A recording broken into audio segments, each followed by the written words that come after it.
எல்லாருக்கும் hi, welcome to அபியின் உலகம். இன்றைக்கி நம்ம சேனலில் ரொம்ப யூஸ்ஃபுல்லான ஒரு வீடியோ, அம்லா கேண்டி, கூஸ்பெரி கேண்டின்னு கூட சொல்லலாம். நம்ம பெரிய நெல்லிக்காயை வச்சு மிட்டாய் எப்படி செய்யலாம் வீட்டிலையே அப்படிங்கிறது தான் பார்க்க போகிறோம். இதில் ஹெல்த் பெனிஃபிட்ஸ் நிறைய இருக்குது. இது எப்படி பண்ணலாம், இதோட யூசேஜ் என்னென்ன, எப்படி ஸ்டோர் பண்ணலாம் அப்படிங்கிறது கூட இந்த வீடியோவில் நான் சொல்லியிருக்கேன். இதோட ஹெல்த் பெனிஃபிட்ஸ் கூட சொல்லியிருக்கேன். வீடியோவை எண்ட் வர பாருங்கள். இந்த மாதிரி நெல்லிக்காய் சீசனில் இருக்கிற டைமில், வெயில் காலங்களில் கண்டிப்பாக நம்ம ப்ரிப்பேர் பண்ணி வச்சுக்க வேண்டிய ரெசிப்பியில் இந்த அம்லா கேண்டியும் ஒரு ரெசிபி. இதுக்கு நமக்கு தேவையான பொருள் ரெண்டே தான். சிம்பிளாக வெயில் இருக்க டைமில் பண்ணக்கூடிய ரெசிபி தான் இது. வாங்க இது எப்படி பண்ணலாங்கிறது பார்க்கலாம். நம்ம எல்லாருக்குமே தெரியும், இது வந்து பெரிய நெல்லிக்காய், மலை நெல்லிக்காய்ன்னு சொல்லிட்டு சொல்லுவோம். இங்கிலீஷில் கூஸ்பெரின்னு சொல்லுவோம். இது அவ்வளோ ஃபுல் அண்ட் ஃபுல் வந்து ஹெல்த் பெனிஃபிட்ஸ் இருக்கக்கூடிய ஒரு விஷயம். இதில் நமக்கு விட்டமின் சி நிறையா இருக்குது. ஃபஸ்ட்டு சொல்லணுன்னா இது நோய் எதிர்ப்பு சக்திக்கு ரொம்ப நல்லது. அடுத்ததாக ஹீமோக்ளோபின் இன்க்ரீஸ் ஆகிறதுக்கு இந்த நெல்லிக்காய் நமக்கு ரொம்ப ஹெல்ப் பண்ணும். நம்மளோட மூளை நல்லா செயல்படுறதுக்கு, அடுத்ததாக நம்மளோட ஹார்ட், இதயம் நல்லா செயல்படுறதுக்கு நெல்லிக்காய் ரொம்ப உதவியாக இருக்கும். பிளட் சுகர் இருக்கக்கூடியவங்க நெல்லிக்காய் அடிக்கடி எடுத்துகிட்டு இருந்தாங்கன்னா சுகர் கம்மியாகும். நம்ம உடம்புல ரத்த ஓட்டம் சீராகிறதுக்கு கூட நெல்லிக்காய் ரொம்ப ஹெல்ப் பண்ணும்.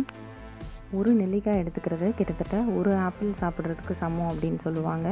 பட் ஒரு நெல்லிக்காயில் ஒரு ஆப்பிளில் இருக்கக்கூடிய புரதச்சத்தை விட 3 மடங்கு அதிகமாக நமக்கு புரதச்சத்து இருக்குது. அதே மாதிரி ஒரு ஆரஞ்சு நம்ம சாப்பிட்றதால நமக்கு எவ்வளோ விட்டமின் சி கிடைக்குதோ அதை விட 3 மடங்கு விட்டமின் சி இந்த நெல்லிக்காயில் இருக்குது. நெல்லிக்காய் நம்ம ஃப்ரீக்வெண்ட்டாக நம்ம ஃபுட்டில் எடுத்துகிட்டு வரப்போ நமக்கு கண் பார்வை தொந்தரவு இருந்ததுன்னா அது க்யூர் ஆகும். இது சாப்பிட்றது நம்ம கிட்னிக்கு கூட ரொம்ப நல்லது. எப்பயுமே நம்ம ரொம்ப யங்காக இருக்கணும்னு நினைக்கிறோன்னா கண்டிப்பாக நம்ம அடிக்கடி ஃப்ரீக்வெண்ட்டாக நெல்லிக்காய் நம்ம ஃபுட்டில் எடுத்துக்கணும்.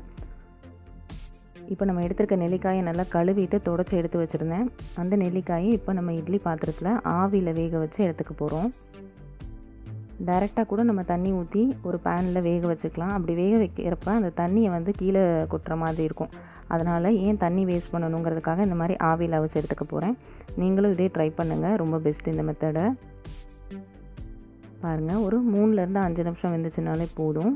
நமக்கு அந்த தோல்லாம் தனித்தனியாக பிரிஞ்சு வெடிச்சு இருக்கும் நெல்லிக்காய். நமக்கு பார்த்தாலே அது வெந்தது நல்லா தெரியும். அது வரை வேக வச்சுட்டு இப்போ ஸ்டவ் ஆஃப் பண்ணிக்கலாம். இது ஒரு பிளேட்டுக்கு நான் ட்ரான்ஸ்ஃபர் பண்ணியிருக்கேன். நல்லா ஆறுனதுக்கப்புறமா பார்த்திங்கன்னா உங்களுக்கு நல்லா தெரியும் நெல்லிக்காய் வெந்திருக்கிறது. இதை வந்து நம்ம இப்போ தனித்தனியாக எடுத்து வச்சுக்க போகிறோம். அதுக்கு கத்தி மற்ற எந்த ஒரு இதுவுமே தேவை கிடையாது. ஜஸ்ட் கையிலே வச்சு நல்லா அழுத்தமாக ப்ரெஸ் பண்ணாலே போதும். இது வந்து 1-2 அப்படியே உடஞ்சிரும். ஏன்னா ஆல்ரெடி ஆவியில் வெந்தது தானே, அதனால் பாருங்கள் இந்த மாதிரி அழுத்தம் கொடுத்தாலே போதும். இப்படி செஞ்சுட்டு இதில் இருக்கக்கூடிய சீடு, அந்த கொட்டையெல்லாம் நம்ம தனியாக எடுத்து போட்டுடலாம். மீதி இருக்கக்கூடியதை மாத்திரம் அந்த மாதிரி ஒரு நெல்லிக்காயை நம்ம 6 பார்ட்டாக அந்த மாதிரி பிரித்து எடுத்து வச்சுக்க போகிறோம் நீளமாக. அப்போ தான் சீக்கிரமாக காயும். அதனால் நெல்லிக்காயில் நம்ம ஜென்ரலாகவே நெல்லிக்காய் துவையல், நெல்லிக்காய் ஊறுகாய் இந்த மாதிரி தான் ப்ரிப்பேர் பண்ணுவோம். பட் சம்மர் இருக்க டைமில் கண்டிப்பாக இந்த மாதிரி அம்லா கேண்டி ப்ரிப்பேர் பண்ணி வச்சிட்டோன்னா நம்மளுக்கும் சரி, நம்ம வீட்டில் இருக்கவங்களுக்கும் சரி ரொம்ப நல்ல ஒரு விஷயமா இருக்கும். நார்மலாக நம்ம ஸ்நாக்ஸ் சாப்பிட்றத விட இது 1-2 நம்ம டெய்லி பேசிஸில் எடுத்துகிட்டே வந்தோம்னா நம்ம ஹெல்த்துக்கும் நல்லது. ஏதோ ஒரு விதத்தில் நெல்லிக்காய் எடுத்துக்கிட்ட மாதிரியும் இருக்கும். இந்த மாதிரி நம்ம மீதி இருக்கக்கூடிய எல்லா நெல்லிக்காயும் எடுத்துக்கலாம். நான் இன்றைக்கி 1/2 கிலோ நெல்லிக்காய் எடுத்திருந்தேன். அதுக்கு 1/2 கிலோ சுகர்.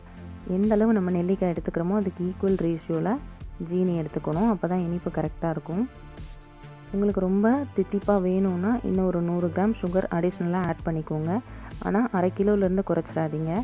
பாருங்கள், நம்ம எல்லா நெல்லிக்காயுமே இந்த மாதிரி தனித்தனியாக எடுத்துட்டோம் நீட்டாக. இதை டைரெக்டாக அப்படியே நம்ம எடுத்து வச்சுருக்க ஜீனி கூட சேர்த்துக்க போகிறோம். முடிஞ்ச வரை தண்ணி எதுவும் இதில் படாத மாதிரி பார்த்துக்கோங்க. நெல்லிக்காயை நம்ம ஊறுகாயாவோ இல்லை ஜூஸ் போட்டோ எடுத்துக்கிறத விட இந்த மாதிரி ட்ரை ஃப்ரூட் மாதிரி எடுத்துக்கிறது ரொம்ப நல்லது. எதனால என்ன, ஊறுகாய் பண்ணுறப்ப நம்ம உப்பு நிறையா சேர்ப்போம். அது வந்து ப்ரெஷர் இருக்கவங்க ரொம்ப சாப்பிட முடியாது.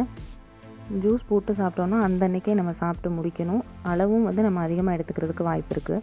இந்த மாதிரி ப்ரிப்பேர் பண்ணி வச்சிட்டோம்னா டெய்லி 1 or 2 நம்ம கணக்குப்படி கரெக்டாக எடுத்துகிட்டு வர்றதுக்கு ஈஸியாக இருக்கும்.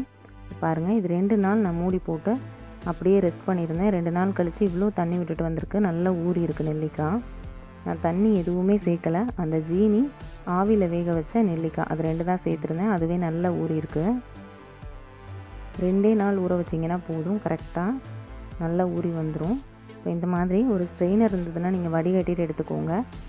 இந்த நெல்லிக்காயை ஒரு அகலமான பிளேட்டில் ட்ரான்ஸ்ஃபர் பண்ணிக்கலாம். ஜீனி இருக்கிற பாத்திரத்தில் தண்ணி இல்லாத மாதிரி பார்த்து எடுத்துக்கோங்க. ஏன்னா ஒரு சொட்டு தண்ணி பட்டால் கூட நமக்கு மேலே ஆம்பி போன மாதிரி வந்துடும். அதனால் முடிஞ்ச வரை தண்ணி இல்லாமல் அவாய்ட் பண்ணிவிட்டு பண்ணுங்கள். இப்போ பாருங்கள், இந்த மாதிரி நல்லா உதிரி உதிரியாக எடுத்தாச்சு. இதை 2லேருந்து 3 நாள் நல்லா வெயிலில் டைரக்ட் சன்லைட்டில் காய வச்சு எடுத்துக்கலாம்.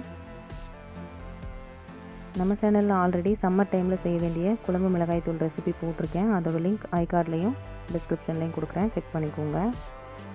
நிறைய பேர் யோசிப்பீங்க, அப்போ இந்த தண்ணி என்ன பண்ணுறது, நம்ம 1/2 கிலோ சுகர் போட்டிருக்கோமே, அப்படியே வீணாயிருமே அப்படின்னு நினைக்கலாம். பட் இந்த தண்ணியும் நமக்கு வேஸ்ட் ஆகாது. இதையும் அழகாக வேறு வழியில் நம்ம யூட்டிலைஸ் பண்ணிக்கலாம். நெல்லிக்காயை எடுத்ததுக்கப்புறமா உடனேயே இந்த தண்ணியை நம்ம ப்ரிசர்வ் பண்ணி வச்சிடணும்.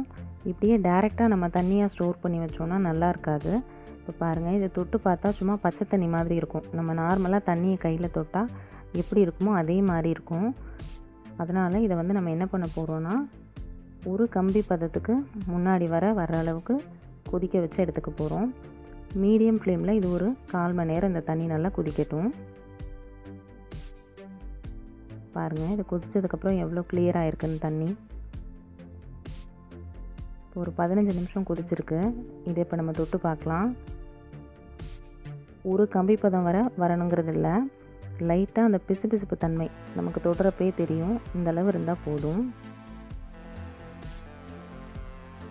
நம்ம குலாப் ஜாமுனுக்கெல்லாம் பாகு ரெடி பண்ணுவோம் இல்லையா, கிட்டத்தட்ட அதே மாதிரி தான். இப்போ ஸ்டவ்வை ஆஃப் பண்ணிக்கலாம். எந்த ஒரு விஷயம் பண்ணாலும் முடிஞ்ச வரை அதில் எதுவுமே வேஸ்ட் பண்ணாமல் யூஸ் பண்ண ட்ரை பண்ணணும். அந்த மாதிரி தான் இதுவுமே. இந்த சுகர் வாட்டரை வேஸ்ட் பண்ணாமல் நம்ம யூட்டிலைஸ் பண்ணிக்கிறோம், அவ்வளோதான். இப்போ நம்ம ஆறுனதுக்கப்புறமா இதை நல்லா ஃபில்ட்ரு பண்ணிக்கலாம். பாருங்கள் எவ்வளோ மண் இருக்குது, தூசி இருக்குதுன்னு. இந்த மாதிரி வடிகட்டிட்டு ஒரு கிளாஸ் ஜாரில் ஸ்டோர் பண்ணிக்கலாம். இதை இப்போயும் நம்ம கவனிக்க வேண்டியது, நம்ம எடுத்துக்கக்கூடிய கண்டெய்னரில் சுத்தமாக தண்ணி இருக்கக்கூடாது. அப்போ தான் இதுவும் கெட்டு போகாமல் ரொம்ப லாங் லாஸ்டிங்காக இருக்கும். பாருங்கள், இது பார்க்குறதுக்கே அப்படியே தேன் மாதிரியே இருக்கும். நம்ம சாப்பிட்டு பார்த்தா தான் அதில் நெல்லிக்காயோட ஃப்ளேவர் இருக்கிறது தெரியும். இதை எந்த வகையில் யூஸ் பண்ணலாம் அப்படின்னா, இதை ஃப்ரிட்ஜில் ஸ்டோர் பண்ணிக்கலாம். ஸ்டோர் பண்ணிவிட்டு ஒரு 1/4 டம்ளர் போல் எடுத்துகிட்டு இது கூட சாதாரண தண்ணி ஊற்றிட்டு ஒரு 2 ஐஸ் க்யூப் போட்டு சாப்பிட்டோன்னா அம்லா ஜூஸ், நெல்லிக்காய் ஜூஸ் மாதிரியே இருக்கும் சாப்பிட்றதுக்கு. அப்படி நீங்கள் கூலிங்காக இருக்கக்கூடிய ஐட்டம்ஸ் எடுத்துக்க மாட்டீங்க அப்படின்னா, பால் நம்ம எப்படி இருந்தாலும் டெய்லி எடுத்துக்குவோம். அந்த பால் கூட சுகர் ஆட் பண்ணுறதுக்கு பதிலாக இந்த சிரப் ஒரு 2 ஸ்பூன் ஆட் பண்ணிவிட்டு நம்ம குடிக்கலாம். எந்த வகையிலையும் நமக்கு டிஃப்ரென்ஸ் தெரியாது. நல்லாயிருக்கும், ரொம்ப டேஸ்டியாக இருக்கும். நம்ம பணம் கொடுத்து கடைகளில் போயிட்டு அந்த சிரப் இந்த சிரப்புன்னு வாங்கி பாலில் ஆட் பண்ணி குடிக்கிறத விட இதை நம்ம வீட்டிலே ப்ரிப்பேர் பண்ணது, ப்ளஸ் நெல்லிக்காயும் ஊறினதுங்கிறதால இதுலேயும் நமக்கு ஹெல்த் பெனிஃபிட்ஸ் இருக்குது. ஸோ இதை டைட்டாக மூடிட்டு ஃப்ரிட்ஜில் ஸ்டோர் பண்ணிக்கலாம். நம்ம தேவைப்படுறப்ப எடுத்து பால்லையோ இல்லை கூலிங்காக இருக்கக்கூடிய தண்ணியிலையோ மிக்ஸ் பண்ணிவிட்டு குடிக்கலாம். எந்த ஒரு டிஃப்ரென்ஸுமே தெரியாது. நீங்கள் இன்னும் ரொம்ப லாங் லாஸ்டிங்காக யூஸ் பண்ணணும் அப்படின்னு நினச்சிங்கன்னா ஒரு கம்பி பதம் வர நல்லா கொதிக்க வச்சு ஸ்டோர் பண்ணிக்கோங்க. இன்னமும் கூட லைஃப் நல்லா வரும். பாருங்கள், நமக்கு பார்க்குறதுக்கே எவ்வளோ கலர்ஃபுல்லாக இருக்குதுன்னு சொல்லிட்டு. நெல்லிக்காய் சாப்பிடாதவங்களாக இருந்தாங்கன்னாலுமே கூட இந்த சிரப்பை ஏதோ ஒரு விதத்தில் நம்ம மிக்ஸ் பண்ணி அவங்களுக்கு கொடுக்குறப்ப கொஞ்சமாவது ஹெல்த் பெனிஃபிட்ஸ் அவங்களுக்கு போய் சேரும். கண்டிப்பாக நீங்களும் இதை ப்ரிப்பேர் பண்ணி ஸ்டோர் பண்ணி வச்சுக்கோங்க. பாருங்கள், இந்த நெல்லிக்காயும் நமக்கு 3 நாள் நான் கரெக்டாக காய வச்சுருக்கேன். நம்ம வத்தல்லாம் காய வைக்கிற அளவுக்கு ரொம்ப நொறுங்க காய வைக்கக்கூடாது. அதே நேரத்தில் ரொம்ப பிசு பிசுன்னு கையில் ஒட்டுற மாதிரியும் இருக்கக்கூடாது. இது பாருங்கள், நம்ம அழுத்துறப்ப லைட்டாக சாஃப்டாக இருக்கணும். இதுதான் இதோட கரெக்டான பதம். இந்த மாதிரி ட்ரை நெல்லிக்காய் நம்ம கடையிலெல்லாம் போய் வாங்கினா 100 கிராம் 50 கிராமே நமக்கு நல்லா காஸ்ட்லியாக இருக்கும். வீட்டில் ஒரு டைம் நெல்லிக்காயும் சுகரும் போட்டு இந்த மாதிரி ப்ரிப்பேர் பண்ணி வச்சிட்டோன்னா அடிக்கடி வெளியில் போய் வாங்கிட்டு இருக்க வேண்டியதும் இருக்காது. நம்ம வீட்டிலே நல்லா ஹைஜீனிக்காக ப்ரிப்பேர் பண்ண மாதிரியும் இருக்கும்.